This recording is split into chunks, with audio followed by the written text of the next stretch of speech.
The Stars, My Brothers by Edmond Hamilton, Part 1. He was afraid, not of the present or the future, but of the past. He was afraid of the thing tagged Reed Kiernan, that stiff, blind, voiceless thing wheeling its slow orbit around the moon, companion to dead worlds and silent space. Section 1. Something tiny went wrong, but no one ever knew whether it was in an electric relay or in the brain of the pilot. The pilot was Lieutenant Charles Wandek, UNRC, home address 1677 Anstey Avenue, Detroit. He did not survive the crash of his ferry into Wheel 5. Neither did his 3 passengers, a young French astrophysicist, an East Indian expert on magnetic fields, and a 40-year-old man from Philadelphia who was coming out to replace a pump technician. Someone else who did not survive was Reed Kiernan, the only man in Wheel 5 itself to lose his life. Kiernan, who was 36 years old, was an accredited scientist employee of UNRC, home address 815 Elm Street, Midland Springs, Ohio. Kiernan, despite the fact that he was a confirmed bachelor, was in Wheel 5 because of a woman. But the woman who had sent him there was no beautiful love lost. Her name was Gertrude Lemmiken. She was 19 years old and overweight, with a fat, stupid face.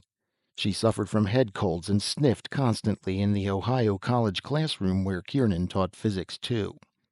One March morning, Kiernan could bear it no longer. He told himself, if she sniffs this morning, I'm through. I'll resign and join the UNRC. Gertrude sniffed. 6 months later, having finished his training for the United Nations Reconnaissance Corps, Kieran shipped out for a term of duty in the UNRC Space Laboratory No. 5, known more familiarly as Wheel 5. Wheel 5 circled the moon. There was an elaborate base on the surface of the moon in this year 1981. There were laboratories and observatories there too, but it had been found that the alternating fortnights of boiling heat and near absolute zero cold on the lunar surface could play havoc with the delicate instruments used in certain researches. Hence Wheel 5 had been built and was staffed by research men who were rotated at regular 8-month intervals. Kieran loved it from the first. He thought that was because of the sheer beauty of it, the gaunt silver death's head of the moon forever turning beneath, the still and solemn glory of the undimmed stars, the filamentaries stretched across the distant star clusters like shining veils, the quietness, the peace. But Kieran had a certain intellectual honesty, and after a while he admitted to himself that neither the beauty nor the romance of it was what made this life so attractive to him. It was the fact that he was far away from Earth. He did not even have to look at Earth, for nearly all geophysical research was taken care of by Wheels 2 and 3 that circled the mother planet. He was almost completely divorced from all Earth's problems and people. Kieran liked people, but had never felt that he understood them. What seemed important to them, all the drives of ordinary day-to-day existence, had never seemed very important to him.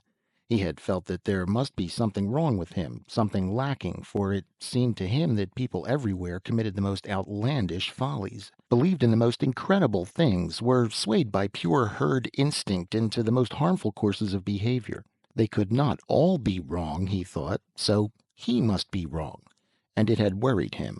He had taken partial refuge in pure science, but the study and then the teaching of astrophysics had not been the refuge that Wheel 5 was. He would be sorry to leave the wheel when his time was up. And he was sorry when the day came. The others of the staff were already out in the docking lock in the rim, waiting to greet the replacements from the ferry. Kieran hated to leave, lagged behind, then, realizing it would be churlish not to meet this young Frenchman who was replacing him, he hurried along the corridor in the big spoke when he saw the ferry coming in. He was 2/3 of the way along the spoke to the rim when it happened. There was a tremendous crash that flung him violently from his feet. He felt a coldness, instant and terrible. He was dying. He was dead. The ferry had been coming in on a perfectly normal approach when the tiny something went wrong, in the ship or in the judgment of the pilot. Its drive rockets suddenly blasted on full. It heeled over sharply. It smashed through the big starboard spoke like a knife through butter. Wheel 5 staggered, rocked, and floundered. The automatic safety bulkheads had all closed, and the big spoke, section T2, was the only section to blow its air, and Kieran was the only man caught in it. The alarms went off, and while the wreckage of the ferry, with the 3 dead men in it, was still drifting close by, everyone in the wheel was in his pressure suit, and emergency measures were in full force. Within 30 minutes it became evident that the wheel was going to survive this accident. It was edging slowly out of orbit from the impetus of the blow, and in the present weakened state of the construction its small corrective rockets could not be used to stop the drift. But Maloney, the UNRC captain commanding, had got first reports from his damage control teams, and it did not look too bad. He fired off peremptory demands for the repair materials he would need, and was assured by UNRC headquarters at Mexico City that the ferries would be loaded and on their way as soon as possible. Maloney was just beginning to relax a little when a young officer brought up a minor but vexing problem. Lieutenant Vincent had headed the small party sent out to recover the bodies of the 4 dead men. In their pressure suits they had been pawing through the tangled wreckage for some time, and young Vincent was tired when he made his report. "We have all 4 alongside, sir. The 3 men in the ferry were pretty badly mangled in the crash. Kieran wasn't physically wounded, but died from space asphyxiation." The captain stared at him. "Alongside? Why didn't you bring them in? They'll go back in one of the ferries to Earth for burial." "But—" Vincent started to protest. Maloney interrupted sharply. "You need to learn a few things about morale, Lieutenant. You think it's going to do morale here any good to have 4 dead men floating alongside where everyone can see them? Fetch them in and store them in one of the holds." Vincent, sweating and unhappy now, had visions of a black mark on his record and determined to make his point. "But about Kieran, sir, he was only frozen. Suppose there was a chance to bring him back." "Bring him back? What the devil are you talking about?" Vincent said, "I read they're trying to find some way of restoring a man that gets space frozen. Some scientists down at Delhi University. If they succeeded, and if we had Kieran still intact in space—" "Oh, hell, that's just a scientific pipe dream. They'll never find a way to do that," Maloney said. "It's all just theory." "Yes, sir," Vincent said, hanging his head. "We've got trouble enough here without you bringing up ideas like this," the captain continued angrily. "Get out of here." Vincent was now completely crushed. "Yes, sir. I'll bring the bodies in." He went out. Maloney stared at the door and began to think. A commanding officer had to be careful, or he could get skinned alive. If by some remote chance this Delhi idea ever succeeded, he, Maloney, would be in for it for having Kieran buried. He strode to the door and flung it open, mentally cursing the young snotty who had had to bring this up. "Vincent!" he shouted. The lieutenant turned back, startled. "Yes, sir?" "Hold Kiernan's body outside. I'll check on this with Mexico City." "Yes, sir." Still angry, Maloney shot a message to personnel at Mexico City. That done, he forgot about it. The buck had been passed. Let the boys sitting on their backsides down on Earth handle it. Colonel Hausman, second in command to Personnel Division of UNRC, was the man to whom Maloney's message went. He snorted loudly when he read it, and later, when he went in to report to Garces, the brigadier commanding the division, he took the message with him.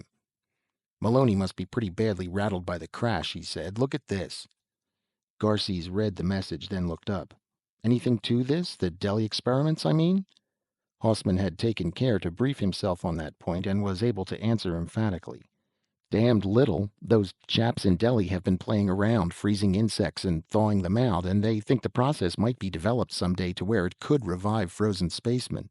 It's an iffy idea. I'll burn Maloney's backside off for bringing it up at a time like this." Garces, after a moment, shook his head. "No. Wait. Let me think about this."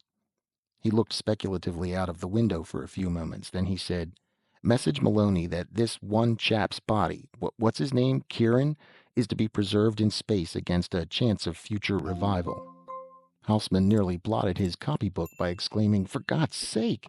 He choked that down in time and said, "But it could be centuries before a revival process is perfected, if it ever is." Garces nodded. "I know. But you're missing the psychological point that could be valuable to UNRC. This Kieran has relatives, doesn't he?" Haussmann nodded. "A widowed mother and a sister. His father's been dead a long time. No wife or children." Garces said, "If we tell them he's dead, frozen in space and then buried. It's all over with. Won't those people feel a lot better if we tell them that he's apparently dead, but might be brought back when a revival technique is perfected in the future? I suppose they'd feel better about it, Haussmann conceded, but I don't see. Garces shrugged. Simple. We're only really beginning in space, and as we go on, UNRC is going to lose a number of men. Space struck just like Kieran. A howl will go up about our casualty lists. It always does. But if we can say that they're only frozen until such a time as revival technique is achieved, everyone will feel better about it. I suppose public relations are important, Haussmann began to say, and Garces nodded quickly. They are. See that this is done. When you go up to confer with Maloney, make sure that it gets onto the video networks. I want everyone to see it. Later, with many cameras and millions of people watching, Kieran's body in a pressure suit was ceremoniously taken to a selected position where it would orbit the moon. All suggestions of the funerary were carefully avoided. The space-struck man, nobody at all referred to him as dead, would remain in this position until a revival process was perfected. Until forever, thought Haussmann, watching sourly. I suppose Garces is right, but they'll have a whole graveyard here as time goes on. As time went on, they did. Section 2. In his dreams, a soft voice whispered. He did not know what it was telling him, except that it was important. He was hardly aware of its coming. The times it came, there would be the quiet murmuring, and something in him seemed to hear and understand, and then the murmur faded away, and there was nothing but the dreams again. But were they dreams? Nothing had form or meaning. Light, darkness, sound, pain, and not pain flowed over him. Flowed over who? Who was he? He did not even know that. He did not care. But he came to care. The question vaguely nagged him. He should try to remember. There was more than dreams and the whispering voice. There was what? If he had one real thing to cling to put his feet on and climb back from. One thing like his name. He had no name. He was no one. Sleep and forget it. Sleep and dream and listen. Kieran. It went across his brain like a shattering bolt of lightning, that word. He did not know what the word was or what it meant, but it found an echo somewhere in his brain, screamed it. Kieran. Not his brain alone, his voice was gasping it harshly and croakingly. His lungs seemed on fire as they expelled the word. He was shaking. He had a body that could shake, that could feel pain, that was feeling pain right now. He tried to move, to break the nightmare, to get back again to the vague dreams and the soothing whisper. He moved, his limbs thrashed leadenly, his chest heaved and panted, his eyes opened. He lay in a narrow bunk in a very small metal room. He looked slowly around. He did not know this place. The gleaming white metal walls and ceiling was unfamiliar. There was a slight, persistent, tingling vibration in everything that was unfamiliar too. He was not in Wheel 5. He had seen every cell in it, and none of them were like this. Also, there lacked the persistent, susurrant sound of the ventilation pumps. Where? You're in a starship, Kieran. A starship. Something back in his mind told him that, but of course it was ridiculous, a quirk of the imagination. There weren't any starships. You're all right, Kieran. You're in a starship, and you're all right. The emphatic assurance came from somewhere back in his brain, and it was comforting. He didn't feel very good. He felt dopey and sore, but there was no use worrying about it when he knew for sure he was all right. The hell he was all right. He was in someplace new, someplace strange, and he felt half sick, and he was not all right at all. Instead of lying here on his back listening to comforting lies from his imagination, he should get up, find out what was going on, what had happened. Of a sudden, memory began to clear. What had happened? Something, a crash, a terrible coldness. Kieran began to shiver. He had been in section T2 on his way to the lock, and suddenly the floor had risen under him and Wheel 5 had seemed to crash into pieces around him. The cold, the pain. You're in a starship. You're all right. For God's sake, why did his mind keep telling him things like that, things he believed? For if he did not believe them, he would be in a panic, not knowing where he was, how he had come here. There was panic in his mind, but there was a barrier against it, the barrier of the soothing reassurances that came from he knew not where. He tried to sit up. It was useless. He was too weak. He lay, breathing heavily. He felt that he should be hysterical with fear, but somehow he was not. That barrier in his mind prevented it. He had decided to try shouting when a door in the side of the little room slid open and a man came in. He came over and looked down at Kieran. He was a young man, sandy-haired, with a compact, chunky figure and a flat, hard face. His eyes were blue and intense, and they gave Kieran the feeling that this man was a wound-up spring. He looked down and said, "How do you feel, Kieran?" Kieran looked up at him. He asked, "Am I in a starship?" "Yes." "But there aren't any starships." "There are. You're in one," the sandy-haired man added. "My name is Valiant." "It's true what he says," murmured the something in Kieran's mind. "Where? How?" Kieran began. Valiant interrupted his stammering question. "As to where, we're quite away from Earth, heading right now in the general direction of Altair. As to how—" He paused, looking keenly down at Kieran. "Don't you know how?" "Of course I know I was frozen, and now I have been awakened, and time has gone by." Valiant, looking searchingly down at his face, showed a trace of relief. "You do know, don't you? For a moment I was afraid it hadn't worked." He sat down on the edge of the bunk. "How long?" asked Kieran. Valiant answered as casually as though it was the most ordinary question in the world. "A bit over a century."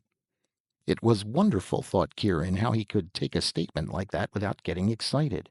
It was almost as though he'd known it all the time. "How—" he began, when there was an interruption. Something buzzed thinly in the pocket of Valiant's shirt. He took out a thin 3-inch disc of metal and said sharply into it, "Yes?" A tiny voice squawked from the disk. It was too far from Kieran for him to understand what it was saying, but it had a note of excitement, almost of panic in it. Something changed, hardened, in Valiant's flat face. He said, "I expected it. I'll be right there. You know what to do."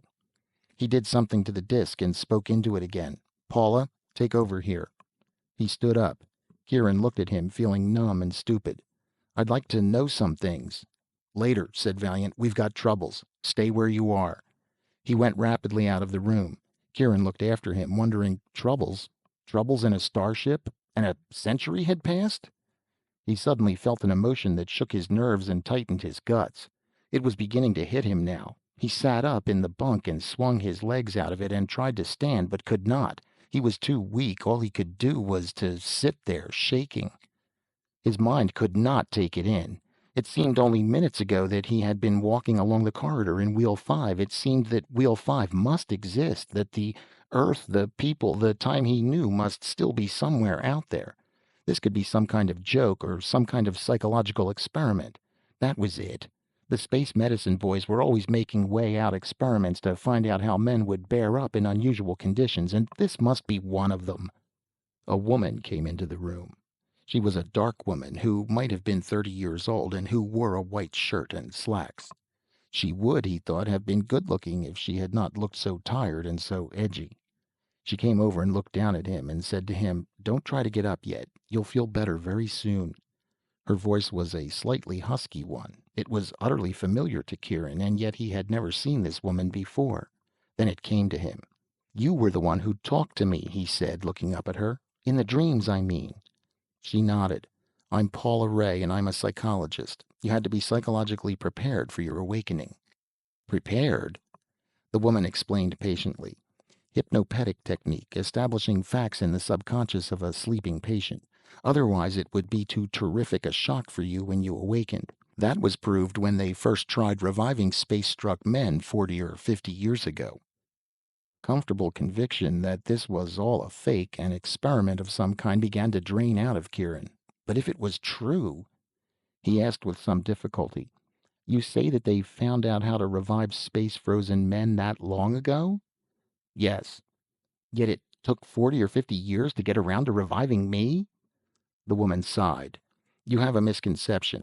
The process of revival was perfected that long ago, but it has been used only immediately after a wreck or disaster. Men or women in the old space cemeteries have not been revived." "Why not?" he asked carefully. "Unsatisfactory results," she said. They could not adjust psychologically to the changed conditions. They usually became unbalanced. Some suicides and a number of cases of extreme schizophrenia resulted. It was decided that it was no kindness to the older space-struck cases to bring them back. But you brought me back. Yes. Why? There were good reasons. She was clearly evading that question. She went on quickly. The psychological shock of awakening you would have been devastating if you were not prepared, so while you were still under sedation, I used the hypnopedic method on you. Your unconscious was aware of the main facts of the situation before you awoke, and that cushioned the shock. Kieran thought of himself lying frozen and dead in a graveyard that was space, bodies drifting in orbit, circling slowly around each other as the years passed in a macabre saraband. A deep shiver shook him. Because all space-struck victims were in pressure suits, dehydration was not the problem it could have been, Paula was saying, but it's still a highly delicate process. He looked at her and interrupted roughly. What reasons? And when she stared blankly, he added, You said there were good reasons why you picked me for revival. What reasons? Her face became tight and alert. You were the oldest victim in point of date. That was one of the determining factors. Look, said Kieran, I'm not a child, nor a savage yet. You can drop the patronizing professional jargon and answer my question. Her voice became hard and brittle. You're new to this environment. You wouldn't understand if I told you. Try me. All right, she answered. We need you as a symbol in a political struggle we're waging against the Sake. The Sake? I told you that you couldn't understand yet, she answered impatiently, turning away. You can't expect me to fill you in on a whole world that's new to you in 5 minutes. He started toward the door.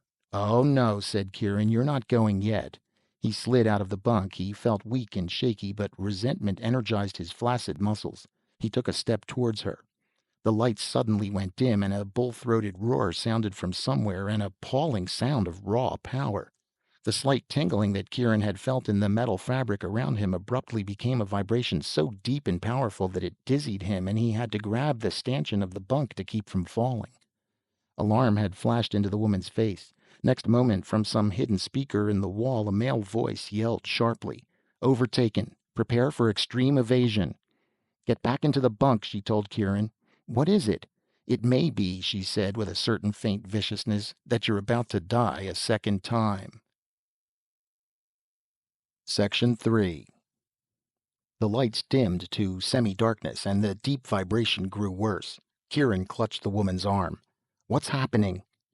Damn it! Let me go, she said. The exclamation was so wholly familiar in its human angriness that Kieran almost liked her for the first time. But he continued to hold on to her, although he did not feel that with his present weakness he could hold her long. I've a right to know, he said. All right. Perhaps you have, said Paula. Our group, are operating against authority. We've broken laws in going to Earth and reviving you, and now authority is catching up to us. Another ship? Is there going to be a fight? A fight? She stared at him, and shock and then faint repulsion showed in her face. But of course, you come from the old time of wars. You would think that. Kieran got the impression that what he had said had made her look at him with the same feelings he would have had when he looked at a decent, worthy savage who happened to be a cannibal. I always felt that bringing you back was a mistake, she said with a sharpness in her voice. Let me go. She wrenched away from him, and before he could stop her, she had got to the door and slid it open. He woke up in time to lurch after her, and he got his shoulder into the door opening before she could slide it shut. Oh, very well, since you insist, I'm not going to worry about you, she said rapidly, and turned and hurried away. Kieran wanted to follow her, but his knees were buckling under him. He hung to the side of the door opening. He felt angry, and anger was all that kept him from falling over. He would not faint, he told himself. He was not a child, and would not be treated like one. He got his head outside the door. There was a long and very narrow corridor out there, blank metal with a few closed doors around it. One door, away down toward the end of the corridor, was just sliding shut. He started down the corridor, steadying himself with his hand against the smooth wall. Before he had gone more than a few steps, the anger that pushed him began to ebb away. Of a sudden, the mountainous and incredible fact of his being here, in this place, this time, this ship, came down on him like an avalanche from which the hypnopedic preconditioning would no longer protect him. I am touching a starship. I am in a starship. I, Reed Kieran of Midland Springs, Ohio. I ought to be back there teaching my classes, stopping at Hartnett's drugstore for a soft drink on the way home. But I am here, in a ship, fleeing through the stars. His head was spinning, and he was afraid that he was going to go out again. He found himself at the door and slid it open, and fell rather than walked outside. He heard a startled voice. This was a bigger room. There was a table whose top was translucent and which showed a bewildering mass of fleeting symbols in bright light, ever changing. There was a screen on one wall of the room, and that showed nothing, a blank, dark surface. Valiant and Paula Ray and the tall, tough-looking man of middle age were around the table and had looked up, surprised. Valiant's face flashed irritation. "Paula, you were supposed to keep him in his cabin." "I didn't think he was strong enough to follow," she said. "I'm not," said Kieran, and pitched over. The tall, middle-aged man reached and caught him before he hit the floor and eased him into a chair. He heard, as though from a great distance, Valiant's voice saying irritatedly, "Let Paula take care of him, Weber. Look at this. We're going to cross another rift." There were a few minutes then when everything was very jumbled up in Kieran's mind. The woman was talking to him. She was telling him that they had prepared him physically as well as psychologically for the shock of revival, and that he would be quite all right, but had to take things more slowly. He heard her voice, but paid little attention. He sat in the chair and blankly watched the two men who hung over the table and its flow of brilliant symbols.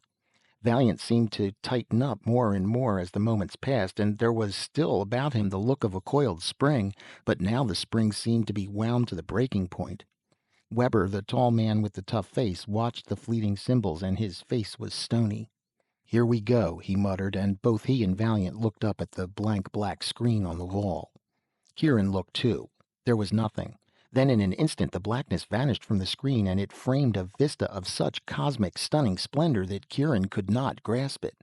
Stars blazed like high fires across the screen, loops and chains and shining clots of them. This was not too different from the way they had looked from Wheel 5. But what was different was that the starry firmament was partly blotted out by vast rifted ramparts of blackness, ebon cliffs that went up to infinity. Kieran had seen astronomical photographs like this and knew what the blackness was. Dust. A dust so fine that its percentage of particles in space would be a vacuum on Earth. But here, where it extended over parsecs of space, it formed a barrier to light. There was a narrow rift here between the Titan cliffs of darkness, and he, the ship he was in, was fleeing across that rift. The screen abruptly went black again. Kieran remained sitting and staring at it. That incredible fleeting vision had finally impressed the utter reality of all this upon his mind. They, this ship, were far from Earth, very far, in one of the dust clouds in which they were trying to lose pursuers. This was real. "We'll have got another fix on us as we've crossed for sure," Valiant was saying in a bitter voice. "They'll have the net out for us. The pattern will be shaping now, and we can't slip through it." "We can't," said Weber. "The ship can't. But the flitter can. With luck." They both looked at Kieran. "He's the important one," Weber said. "If a couple of us could get him through." "No," Paula said. "We couldn't. As soon as they caught the ship and found the flitter gone, they'd be after him." "Not to Sako," said Weber. "They'd never figure that we'd take him to Sako." "Do I have a word in this?" asked Kieran between his teeth.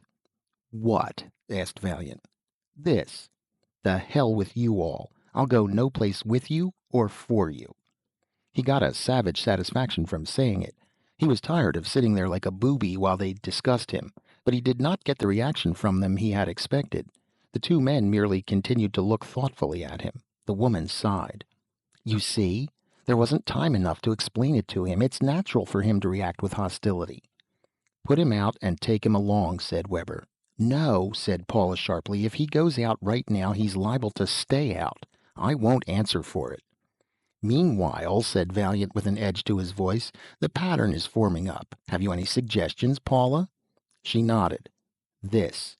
She suddenly squeezed something under Kieran's nose, a small thing that she had produced from her pocket without his noticing it in his angry preoccupation with the two men. He smelled a sweet, refreshing odor, and he struck her arm away. "Oh, no, you're not giving me any more dopes." Then he stopped, for suddenly it all seemed wryly humorous to him. "A bunch of bloody incompetents," he said, and laughed. This is the one thing I would have never dreamed, that a man could sleep and wake up in a starship and find the starship manned by blunderers." "Euphoric," said Paula to the two men. At that, Weber said sourly, "There may be something in what he says about us." Valiant turned on him and said fiercely, "If that's what you think." Then he controlled himself and said tightly, "Quarreling's no good. We're in a box, but we can maybe still put it over if we get this man to Sako. Weber, you and Paula take him in the flitter." Kieran rose to his feet. "Fine," he said gaily. "Let's go in the flitter. Whatever that is. I'm already bored with starships." He felt good. Very good. He felt a little drunk. Not enough to impede his mental processes, but enough to give him a fine devil-may-care indifference to what happened next.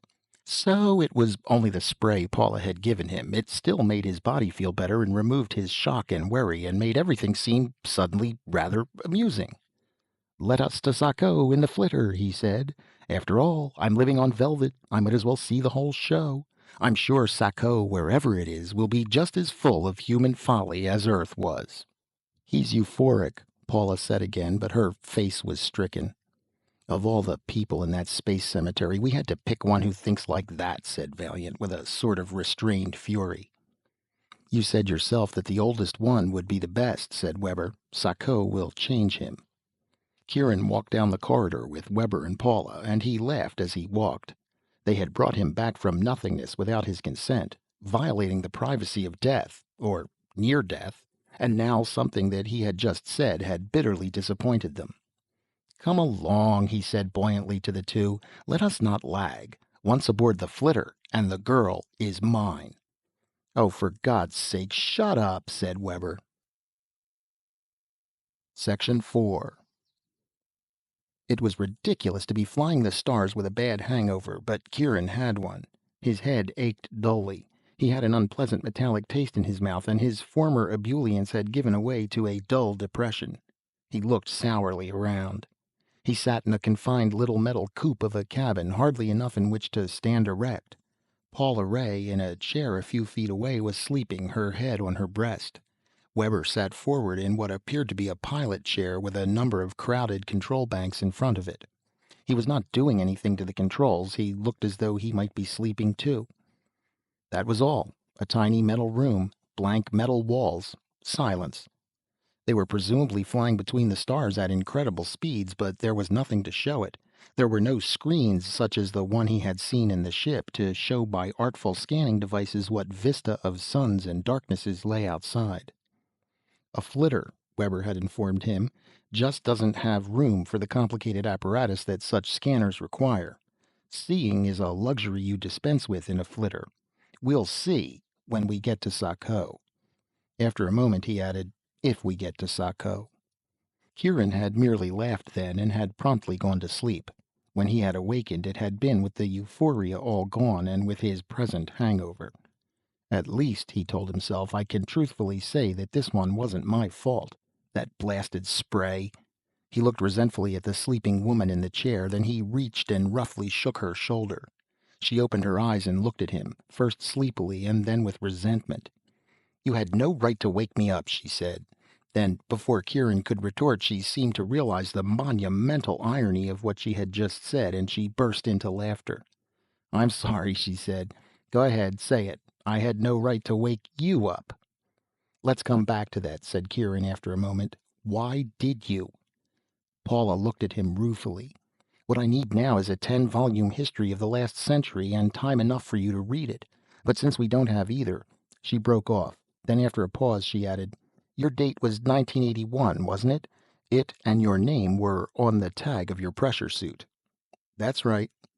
"Well, then, back in 1981 it was expected that men would spread out into the stars, wasn't it?" Kieran nodded. "As soon as they had a workable high-speed drive. Several drives were being experimented with even then. One of them, the Flournoy principle, was finally made workable," she said. She frowned. "I'm trying to give you this briefly, and I keep straying into details." "Just tell me why you woke me up." "I'm trying to tell you," she said candidly. "Were you always so damned hateful, or did the revivification process do this to you?" Kieran grinned. "All right, go ahead." "Things happened pretty much as people foresaw back in 1981, she said. The drive was perfected. The ships went out to the nearer stars. They found worlds. They established colonies from the overflowing population of Earth. They found human indigenous races on a few worlds. All of them were at a rather low technical level, and they taught them.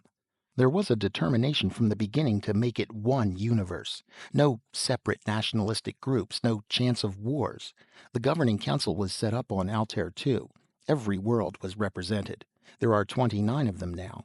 It's expected to go on like that till there are 2,900 star worlds represented there. 29,000. Any number. But Kieran had been listening closely. But what? What upset this particular utopia? Sako. This world we're going to? Yes, she said soberly. Men found something different about this world when they reached it. It had people, human people on it, very low in the scale of civilization. Well, what's the problem? Couldn't you start teaching them as you had others? She shook her head. It would take a long while, but that wasn't the real problem. It was, you see, there's another race on Sako besides the human ones, and it's a fairly civilized race, the Sake. The trouble is, the Sake aren't human. Kieran stared at her. So what, if they're intelligent? You talk as though it was the simplest thing in the world, she flashed. Isn't it? If your Sake are intelligent and the humans of Sako aren't, then the Sake have the rights on that world, don't they? She looked at him, not saying anything, and again she had that stricken look of one who has tried and failed. Then from up forward, without turning, Weber spoke.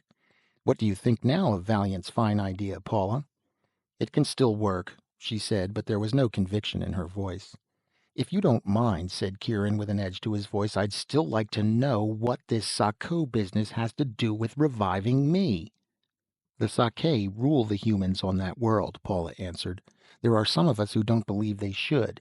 In the council, we're known as the Humanity Party because we believe that humans should not be ruled by non-humans. Again, Kieran was distracted from his immediate question, this time by the phrase non-human. These Sake, what are they like? They're not monsters, if that's what you're thinking of, Paula said. They're bipeds, lizardoid rather than humanoid, and are a fairly intelligent and law-abiding lot. If they're all that, and higher in development than the humans, why shouldn't they rule their own world? Demanded Kieran. Weber uttered a sardonic laugh. Without turning, he asked, Shall I change course and go to Altair? No, she said. Her eyes flashed at Kieran, and she spoke almost breathlessly. You're very sure about things you just heard about, aren't you?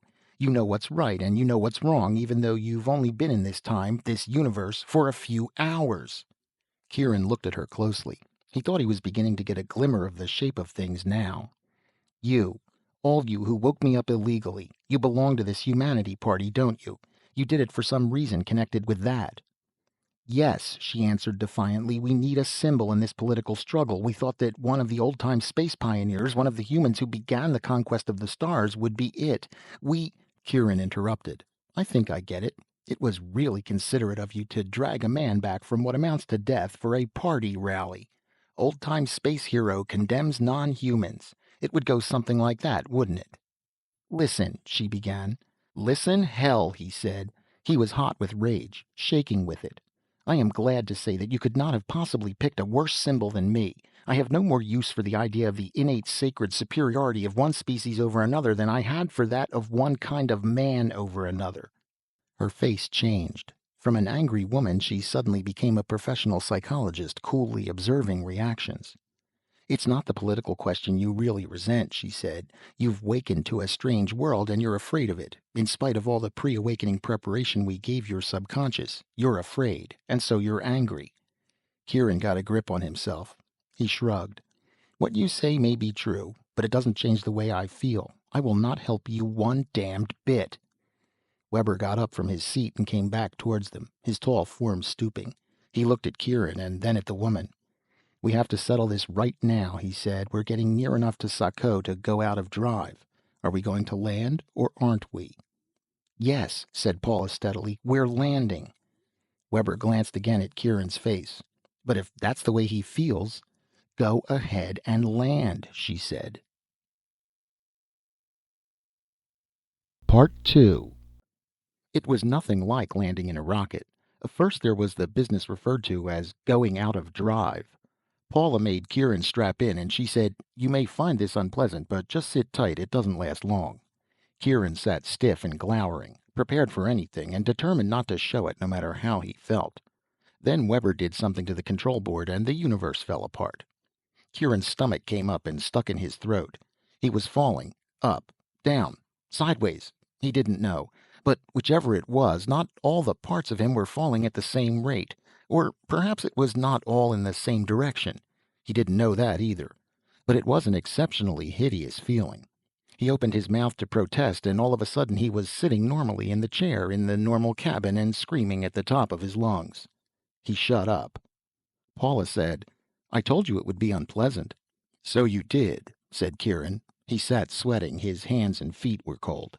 Now for the first time he became aware of motion. The flitter seemed to hurtle forward at comet-like speed.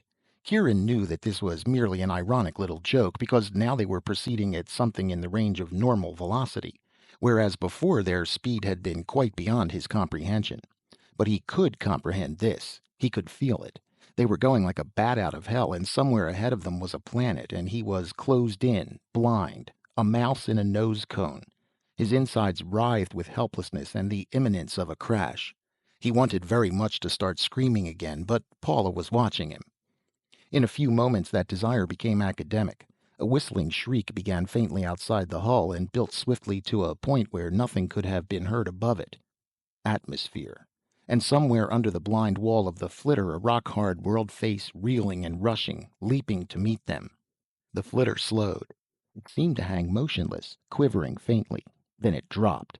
Express elevator to the world's tallest building, top to bottom. Only the elevator is a bubble, and the wind is tossing it from side to side as it drops, and there is no bottom. They hung again, bounding lightly on the unseen wind, then down, and hang again, and down. Paula said suddenly, "Weber, I think he's dying." She began to unstrap. Kieran said faintly, "Am I turning green?" She looked at him, frowning. "Yes." "A simple old malady. I'm seasick. Tell Weber to quit playing hummingbird and put this thing down." Paula made an impatient gesture and tightened her belt again. Hang and drop, once more, twice more. A little rocking bounce, a light thump. Motion ceased.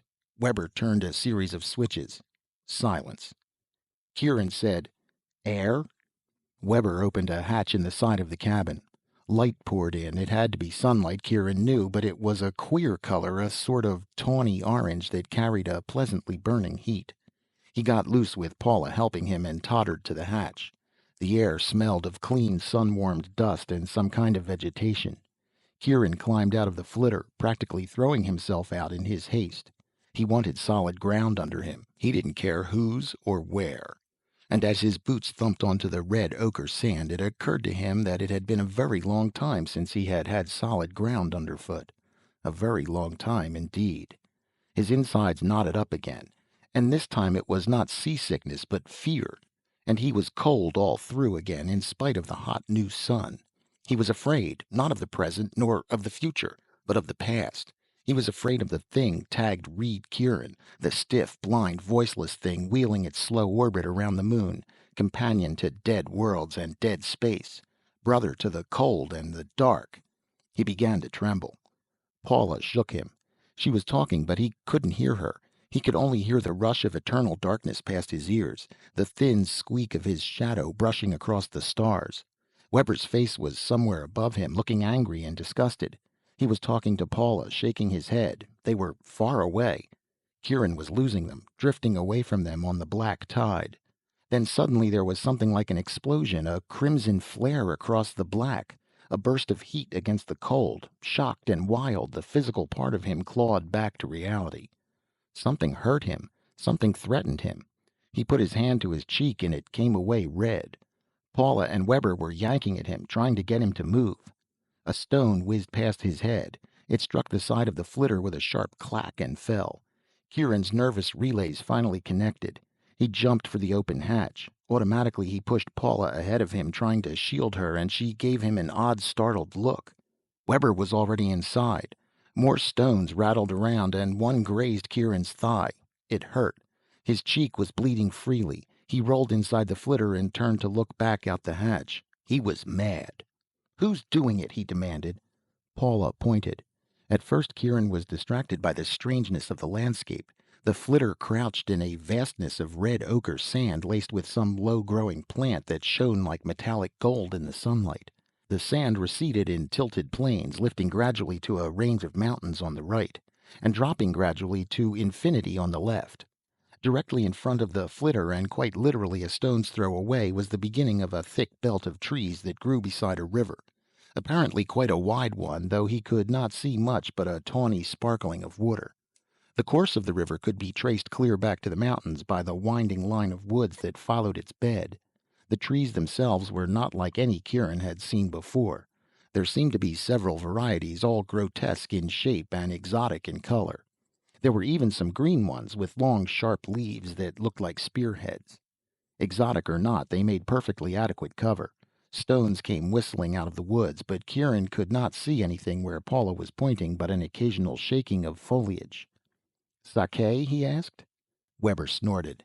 "You'll know it when the Sake find us. They don't throw stones." "These are the humans," Paula said. There was an indulgent softness in her voice that irritated Kieran.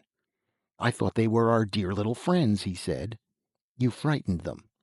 "I frightened them?" "They've seen the flitter before, but they're extremely alert to modes of behavior, and they knew you weren't acting right. They thought you were sick. So they tried to kill me. Nice fellows." "Self-preservation," Weber said. "They can't afford the luxury of too much kindness." "They're very kind among themselves," Paula said defensively to Kieran. She added, "I doubt if they were trying to kill you. They just wanted to drive you away." "Oh, well," said Kieran. "In that case, I wouldn't dream of disappointing them. Let's go." Paula glared at him and turned to Weber. "Talk to them." "I hope there's time," Weber grunted, glancing at the sky. "We're sitting ducks here. Keep your patient quiet. Any more of that moaning and flopping and we're sunk." He picked up a large plastic container and moved closer to the door. Paula looked at Kieran's cheek. "Let me fix that." "Don't bother," he said. At this moment he hoped the Sake, whoever and whatever they were, would come along and clap these two into some suitable place for the rest of their lives. Weber began to talk. Kieran stared at him, fascinated. He had expected words, primitive words, perhaps resembling the click speech of Earth's Stone Age survivals, but words of some sort. Weber hooted.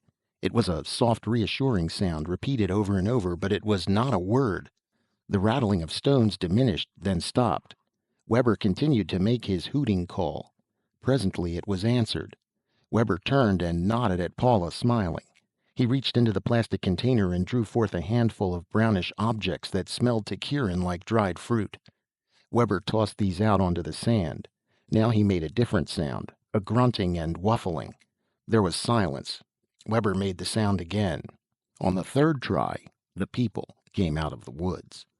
In all there were perhaps 25 of them.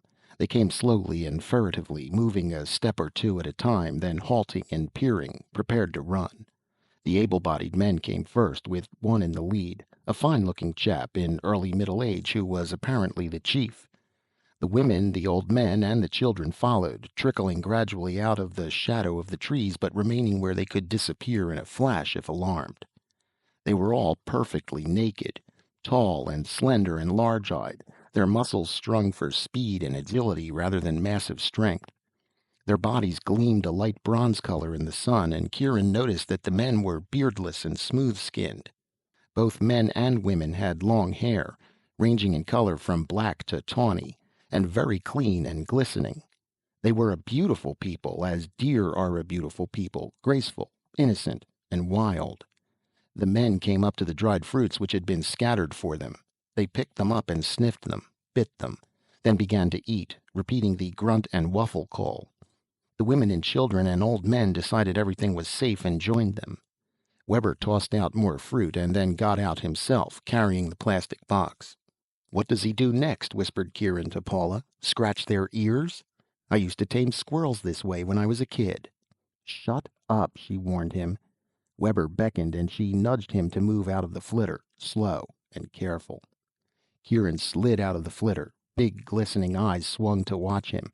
The eating stopped. Some of the little ones scuttled for the trees. Kieran froze. Weber hooted and waffled some more, and the tension relaxed. Kieran approached the group with Paula. There was suddenly no truth in what he was doing. He was an actor in a bad scene, mingling with impossible characters in an improbable setting. Weber making ridiculous noises and tossing his dried fruit around like a caricature of somebody sewing.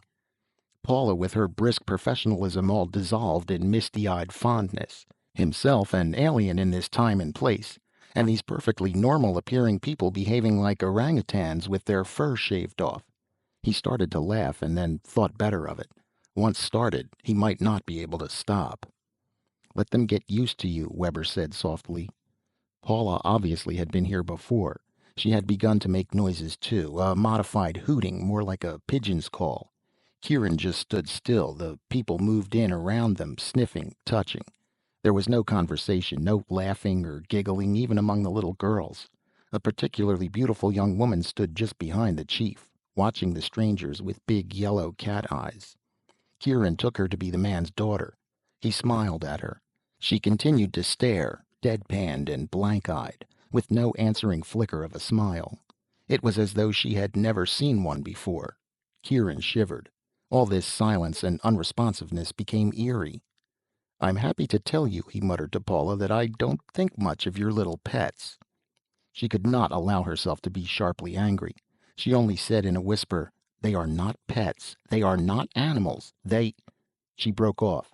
Something had come over the naked people. Every head had lifted, every eye had turned away from the strangers. They were listening. Even the little ones were still. Kieran could not hear anything except the wind in the trees. "What?" he started to ask. Weber made an imperative gesture for silence. The tableau held for a brief second longer. Then the brown-haired man, who seemed to be the leader, made a short, harsh noise. The people turned and vanished into the trees. "The sake," Weber said. "Get out of sight." He ran toward the flitter. Paula grabbed Kieran's sleeve and pushed him towards the trees. "What's going on?" he demanded as he ran. "Their ears are better than ours. There's a patrol ship coming, I think." The shadows took them in. Orange and gold-splashed shadows under strange trees. Kieran looked back. Weber had been inside the flitter. Now he tumbled out of the hatch and ran towards them. Behind him the hatch closed and the flitter stirred and then took off all by itself, humming. "They'll follow it for a while," Weber panted. "It may give us a chance to get away." He and Paula started after the running people. Kieran balked. "I don't know why I'm running away from anybody." Weber pulled out a snub-nosed instrument that looked enough like a gun to be very convincing. He pointed it at Kieran's middle. "Reason 1," he said. "If the sake catch Paula and me here, we're in very big trouble. Reason 2, this is a closed area, and you're with us, so you will be in very big trouble." He looked coldly at Kieran. "The first reason is the one that interests me most." Kieran shrugged. "Well, now I know." He ran. Only then did he hear the low, heavy thrumming in the sky. Section 6. The sound came rumbling very swiftly toward them. It was a completely different sound from the humming of the flitter, and it seemed to Kieran to hold a note of menace. He stopped in a small clearing where he might see up through the trees. He wanted to look at this ship or flyer or whatever it was that had been built and was flown by non-humans. But Weber shoved him roughly into a clump of squat trees that were the color of sherry wine with flat, thick leaves. "Don't move," he said. Paula was hugging a tree beside him. She nodded to him to do as Weber said. "They have very powerful scanners." She pointed with her chin. "Look, they've learned." The harsh warning barks of the men sounded faintly. Then they were hushed. Nothing moved except the natural motion of the wind. The people crouched among the trees, so still that Kieran would not have seen them if he had not known they were there. The patrol craft roared past, cranking up speed as it went. Weber grinned. "There'll be a couple of hours at least overhauling and examining the flitter. By that time, it'll be dark, and by morning, we'll be in the mountains." People were already moving. They headed upstream, going at a steady, shuffling trot. 3 of the women, Kieran noticed, had babies in their arms. The older children ran beside their mothers. 2 of the men and several of the women were white-haired. They also ran. "Do you like to see them run?" asked Paula, with a sharp note of passion in her voice. "Does it look good to you?" "No," said Kieran, frowning. He looked in the direction in which the sound of the patrol craft was vanishing. "Move along," Weber said. "They'll leave us far enough behind as it is." Kieran followed the naked people through the woods beside the tawny river. Paula and Weber jogged beside him. The shadows were long now, reaching out across the water. Paula kept glancing at him anxiously, as though to detect any sign of weakness on his part. "You're doing fine," she said. "You should. Your body was brought back to normal strength and tone before you were ever awakened." "They'll slow down when it's dark anyway," said Weber. The old people and the little children ran strongly. "Is their village there?" Kieran asked, indicating the distant mountains. "They don't live in villages," Paula said, "but the mountains are safer, more places to hide." "You said this was a closed area. What is it, a hunting preserve?" "The Sakai don't hunt them anymore." "But they used to?" "Well," Weber said, "a long time ago. Not for food. The Sakai are vegetarians, but," said Paula, "they were the dominant race, and the people were simply beasts of the field. When they competed for the land and food, the people were hunted down or driven out." She swung an expressive hand toward the landscape beyond the trees. "Why do you think they live in this desert, scraping a miserable existence along the watercourses? It's land the Sakai didn't want. Now, of course, they have no objections to setting it aside as a sort of game preserve. The humans are protected, the Sakai tell us. They're living their natural life in their natural environment. And when we demand that a program be—" She was out of breath and had to stop, panting. Weber finished for her. "We want them taught, lifted out of this naked savagery. The Sakai say it's impossible." "Is it true?" asked Kieran. "No," said Paula fiercely. "It's a matter of pride. They want to keep their dominance, so they simply won't admit that the people are anything more than animals, and they won't give them a chance to be anything more." There was no more talking after that, but even so, the three outlanders grew more and more winded, and the people gained on them. The sun went down in a blaze of blood-orange light that tinted the trees in even more impossible colors and set the river briefly on fire. Then night came, and just after the darkness shut down, the patrol craft returned, beating up along the winding riverbed. Kieran froze under the black trees, and the hair lifted on his skin.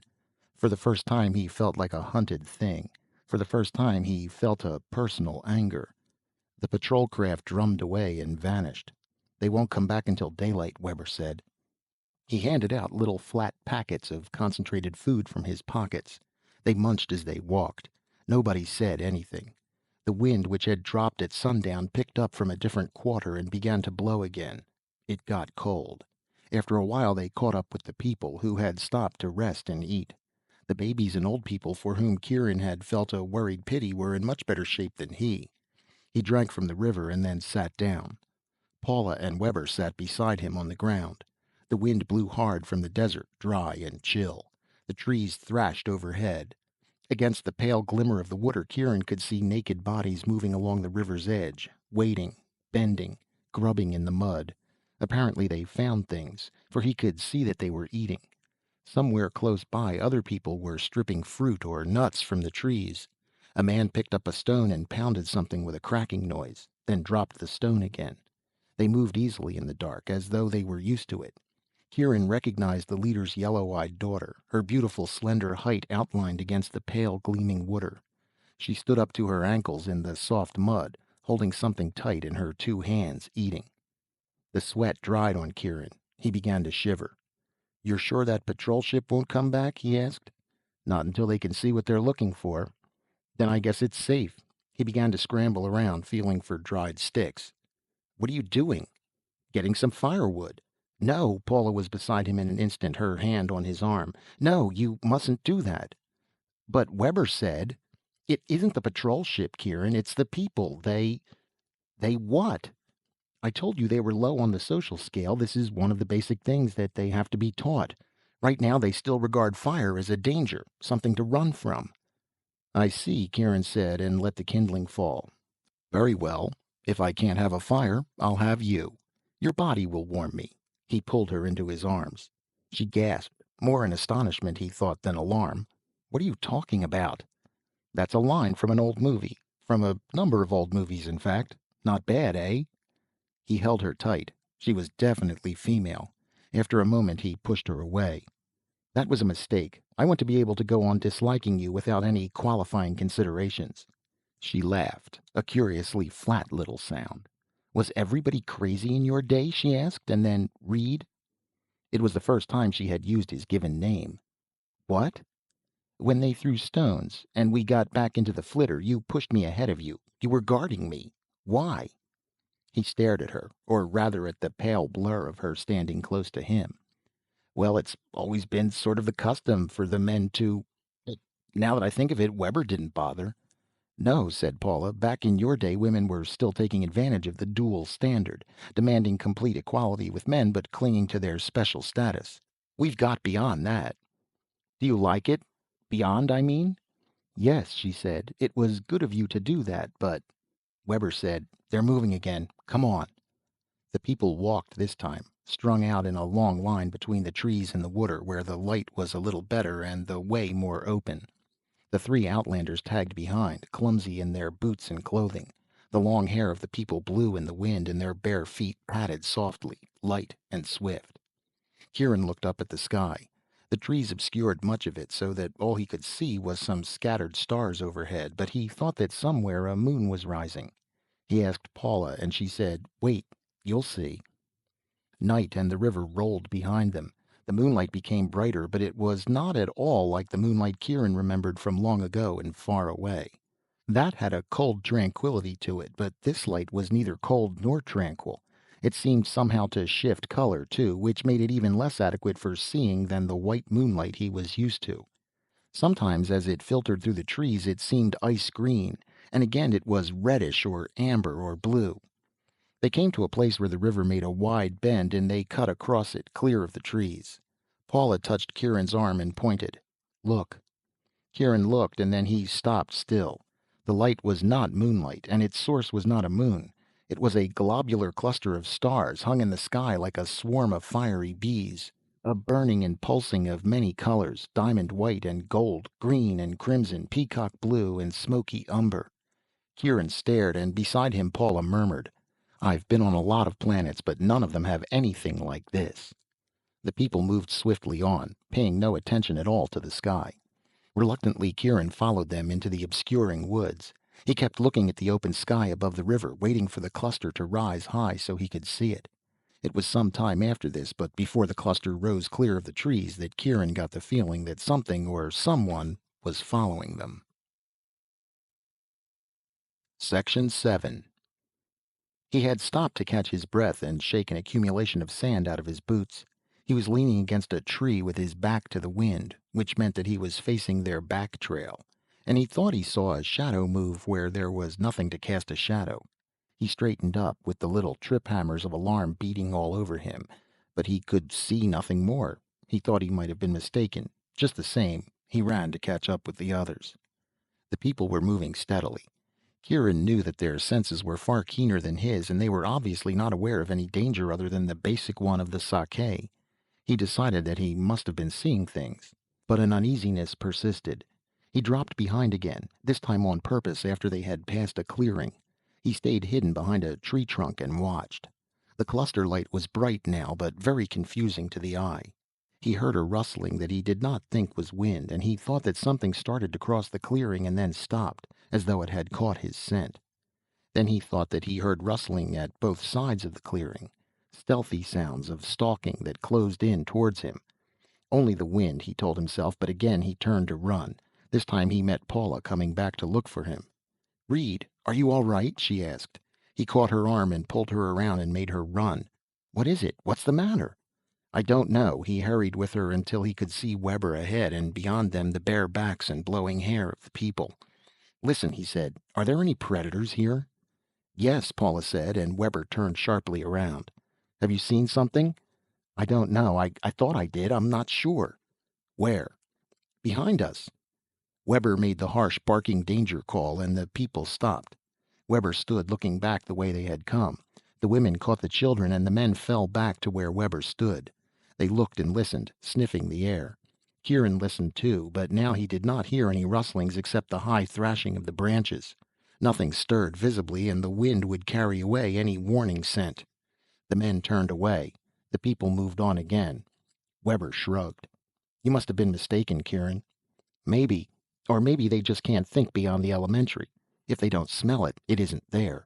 If something is after us, it's coming upwind, the way any hunting animal works. A couple of the men ought to circle around and—" "Come on," said Weber wearily.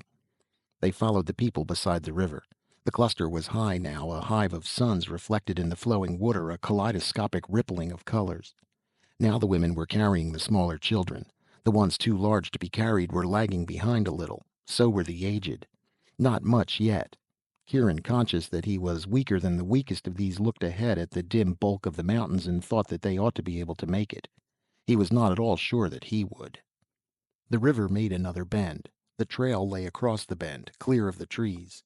It was a wide bend, perhaps 2 miles across the neck. Ahead, where the trail joined the river again, there was a rocky hill. Something about the outlines of the hill seemed wrong to Kieran, but it was too far away to be sure of anything. Overhead, the cluster burned gloriously.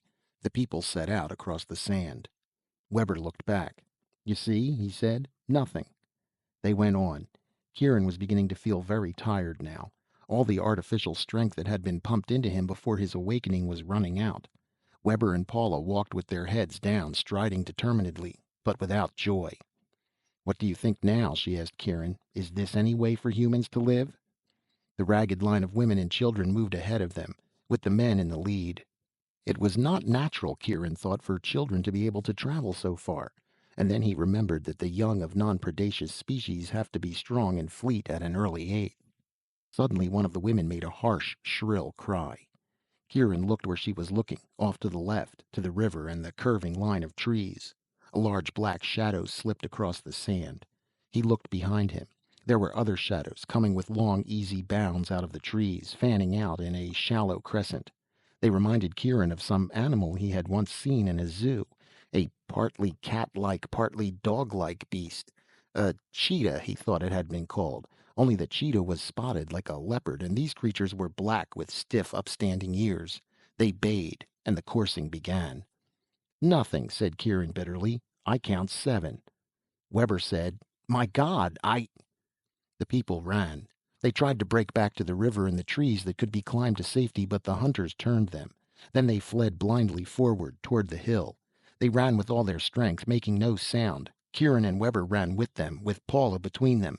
Weber seemed absolutely appalled. "Where's that gun you had?" Kieran panted. "It's not a gun, it's only a short-range shocker," he said. "It wouldn't stop these things. Look at them." They bounded, sporting around them, howling with a sound like laughter. They were as large as leopards, and their eyes glowed in the cluster light. They seemed to be enjoying themselves, as though hunting was the most delightful game in the world. One of them ran up to within 2 feet of Kieran and snapped at him with its great jaws, dodging agilely when he raised his arm. They drove the people faster and faster. At first the men had formed around the women and children, but the formation began to disintegrate as the weaker ones dropped behind, and no attempt was made to keep it. Panic was stronger than instinct now. Kieran looked ahead. "If we can make it to that hill—" Paula screamed, and he stumbled over a child, a girl about 5, crawling on her hands and knees. He picked her up. She bit and thrashed and tore at him, her bare little body hard as whalebone and slippery with sweat. He could not hold on to her.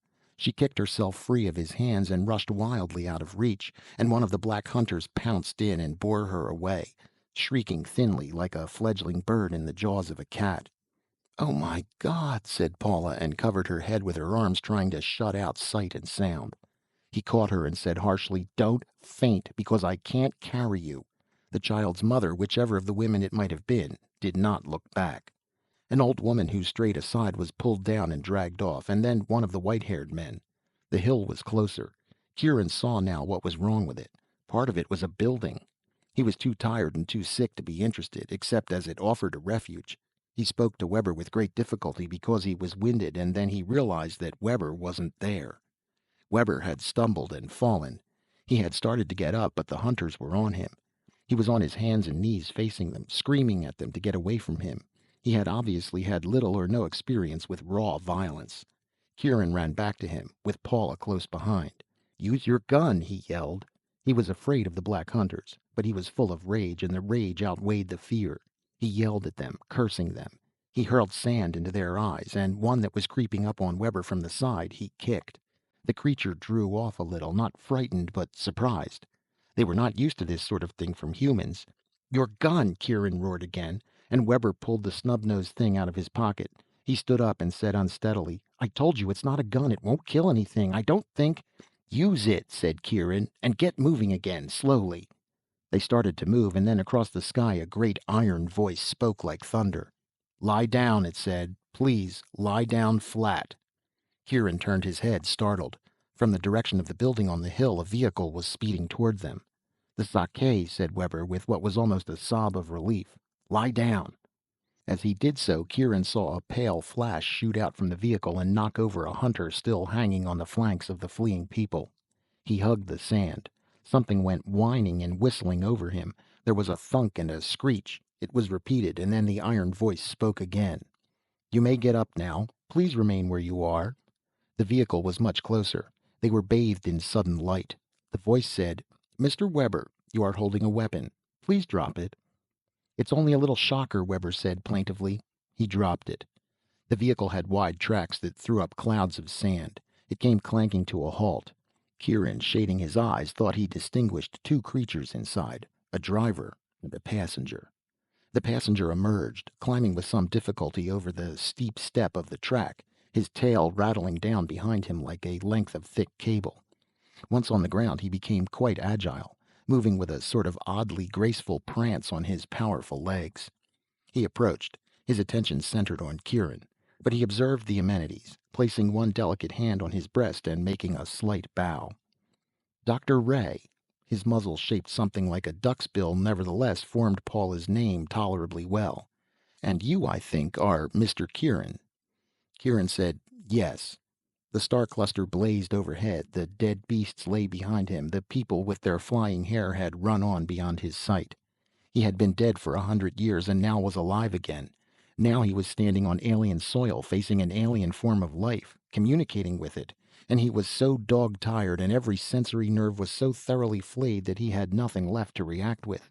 He simply looked at the Saka as he might have looked at a fence post and said, yes. The Saka made his formal little bow again. I am Breg. He shook his head. I'm glad I was able to reach you in time. You people don't seem to have any notion of the amount of trouble you make for us. Paula, who had not spoken since the child was carried off, suddenly screamed at Breg. Murderer! She sprang at him, striking him in blind hysteria. Section 8. Breg sighed. He caught Paula in those fine small hands that seemed to have amazing strength and held her at arm's length.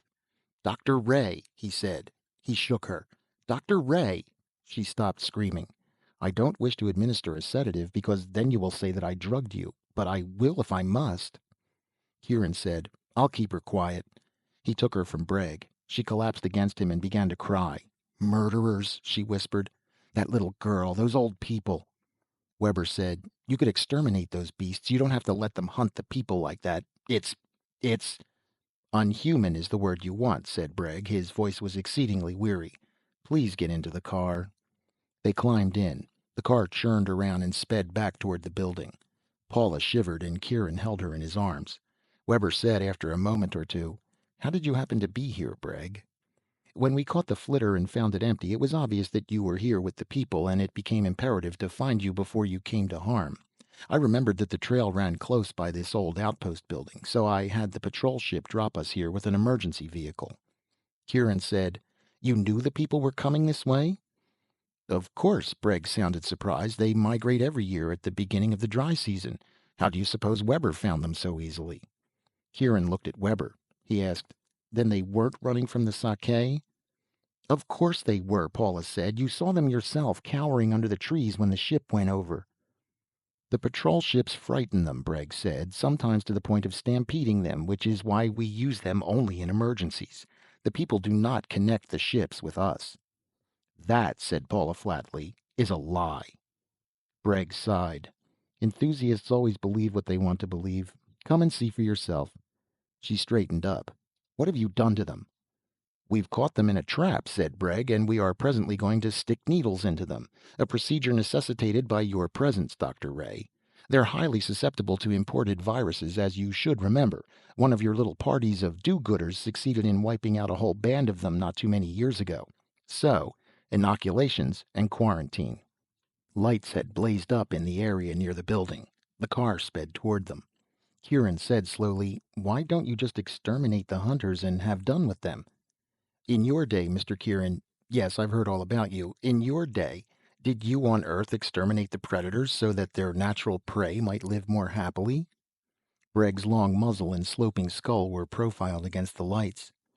No, said Kieran, we didn't, but in that case they were all animals.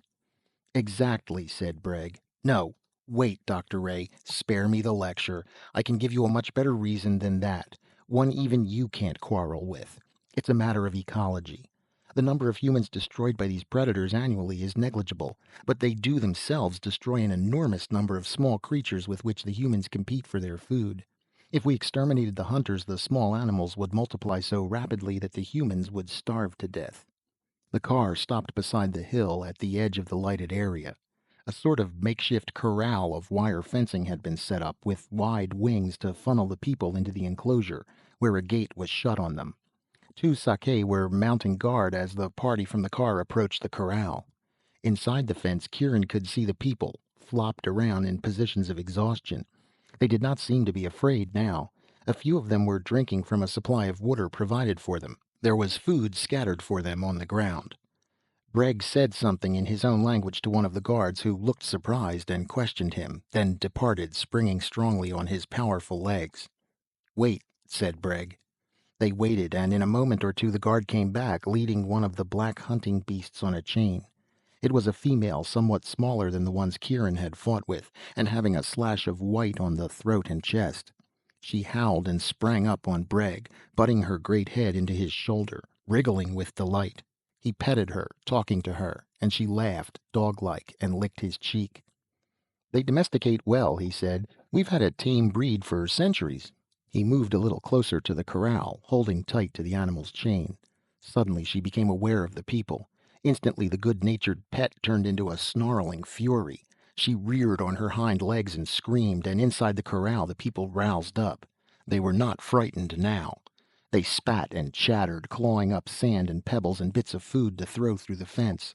Bregg handed the chain to the guard, who hauled the animal away by main force. Paula said coldly, "If your point was that the people are not kind to animals, my answer is that you can hardly blame them." "A year ago," Bregg said, "some of the people got hold of her two young ones. They were torn to pieces before they could be saved, and she saw it. I can't blame her either." He went on to the gate and opened it and went inside. The people drew back from him. They spat at him, too, and pelted him with food and pebbles.